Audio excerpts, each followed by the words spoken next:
and meet one gutsy person. Nakatira sa Manila, nagtatrabaho sa Quezon City, pero sa Baguio nag-audition si Joel Amper, also known as BM. And behind that happy and gay facade, Alam mo naman, pag buhay ng bakla, kailangan matulungan ka sa family mo. Family first. Naging performer na ako at ganito ang trabaho ko. As long as gusto mo akong laitin, wala sa akin. Hindi mo naman ako pinapakain eh. Hi, good evening, Miss Chris, Miss Ai. Anong name mo? My name is BM. Eh, anong gagawin mo? I'll be singing. Okay. PM, go! Thank you. Alo. Ganda nung...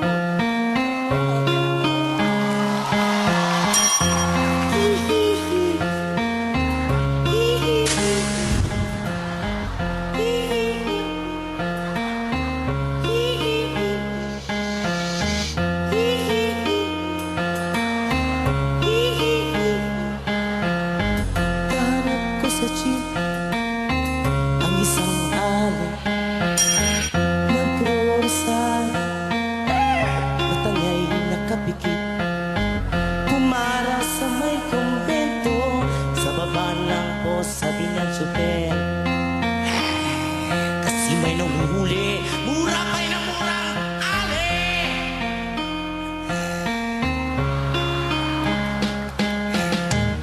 Banal na aso, sakong kabayo, natatawa ko.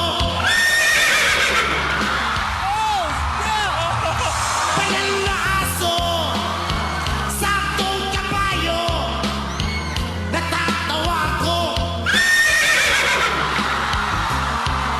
Sa'yo.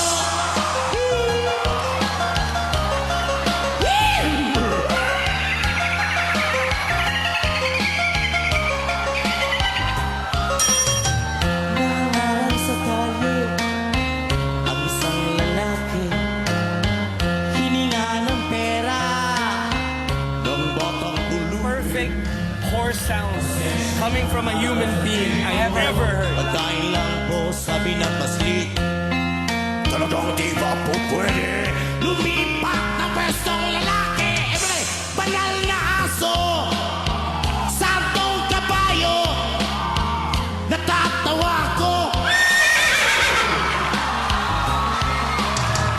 Banal na aso santong kabayo natatawa ko.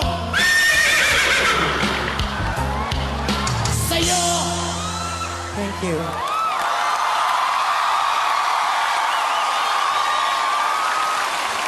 BM? Yes, madam.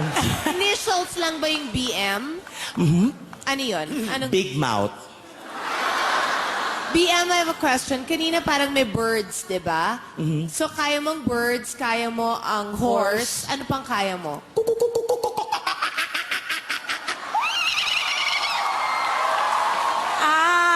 Marami kang alam na ganyan. Ano pa?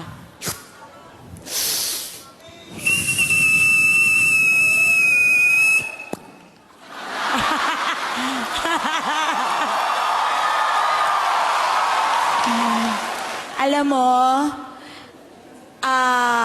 kahit nakakatakot yung gumaganon ka, isa kang napakagaling na performer. Thank you so much.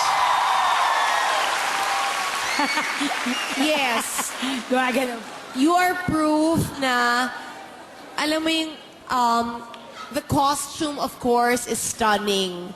But the performance is even more breathtaking. Thank you. You're amazing. Thank you. Let's vote. Ako, yes! Absolutely, yes. That goes for me also. It's a yes.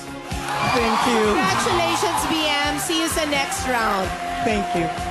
May tinatago palang kakaibang talentong si Big Mouth. and because of that, Big Mouth got big yeses from the judges.